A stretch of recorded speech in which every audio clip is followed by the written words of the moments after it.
Hi guys, sorry I can't be here today. I'm going to go over with you your plans for class today. In the event that all of this gets done, we can go to the pep rally on Friday. Alright, first thing you're going to do. You have make sure you grab your papers from over on the wall. You have a 10-question reading, AP multiple choice style. The title is American Dream, 3 Women, 10 Kids, and a Nation's Strive to End Welfare. Make sure you read and annotate your text and then answer the 10 questions on the back. Please submit this to the coverage in the room so that I can grade it and give you feedback prior to the next time we meet.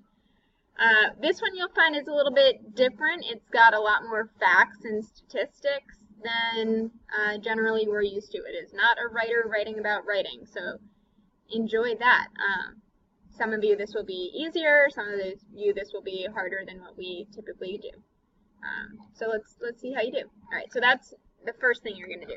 The second thing you're going to do is there is a PowerPoint posted to BCPS1 calendar.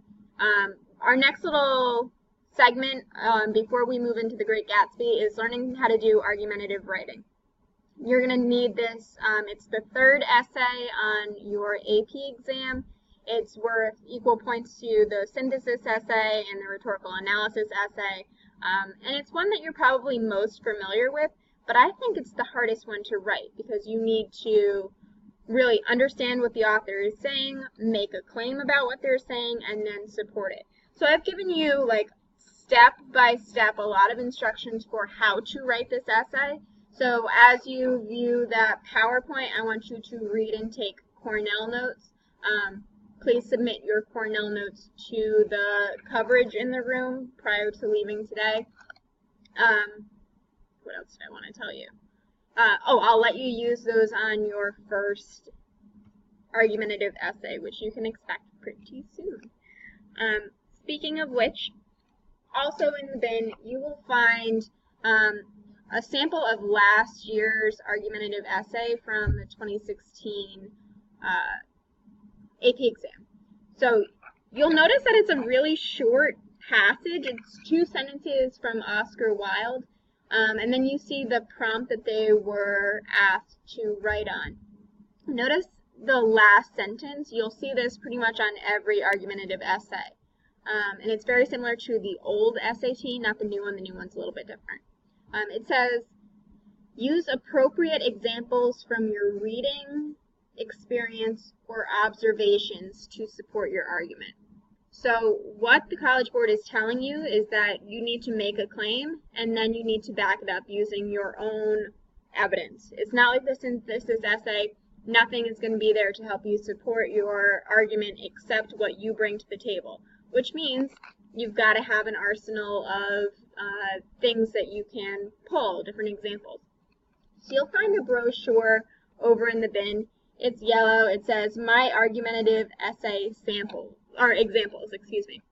Put your name on this. You'll notice that there are 5 different categories that I've listed for you, 3 in the front, 2 on the back, of different high quality, high caliber examples that you should have at the ready to pull for your argumentative essay. So I call this clash. Current events, literature, arts, science and technology, and history. What I want you to do is I want you to, on your brochure, brainstorm as many different examples as you could intelligently write on.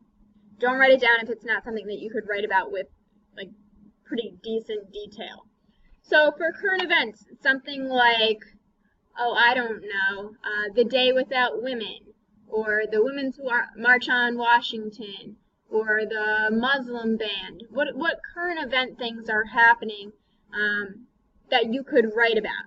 Now, if you're not following current events, maybe it's time that you do. Maybe you know that this is something that you're going to need to eventually be held accountable for in terms of what you bring to the table for this AP exam, so start paying attention.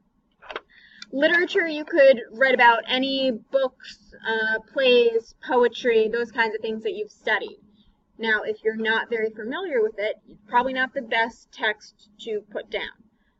So make sure it's something that you have like a pretty clear memory on. The arts. All right, so for this one, consider your audience. You're writing for high school teachers, college professors, retired teachers, retired professors. So make sure that the music or the TV shows or the pieces of artwork are going to apply to that audience. Make sure that they kind of have an idea of what you're saying. But any kinds of those things, even TV series, you could probably write a really nice paragraph on, I don't know, Game of Thrones or Breaking Bad, probably better than you could on, I don't know, Starry Night. So up to you what kind of references you come up with. Science and technology. For this one, you could do anything from like stem cell research or global warming to, I don't know, you probably know like the latest features of the iPhone, whatever we're on. You could write about, I could write about Alexa. I just got one for my birthday. She's creepy as I don't know what. But talking about her would be, wow, it's weird that she's a person, would be kind of interesting. For history, this is where my APUSH people shine, and my history-oriented people really shine. What I want you to write down is as specific as you can. So rather than just like civil rights movement, obviously that's huge. Are there specific people, specific moments that you could write about? Same thing for current events. Don't write Black Lives Matter. Write Trayvon Martin, those kinds of things. The more specific you can get, the better. So once you've brainstormed on your brochure, literally as many different topics as you can think of, shoot for like 10 to 15 each for all 5, so we're looking at like over 50 different examples that you can pull. Then I want you to return to that Oscar Wilde prompt. You're not writing this essay yet. What I would like you to do is I want you to write on that sheet a thesis statement and 4 examples from your brochure that you could use to support your thesis. So develop, and you're going to kind of outline this out. Write your thesis statement. What is your claim on what Oscar Wilde is saying? And then what are your 4 examples that you could pull to support that response? All right, have a good one.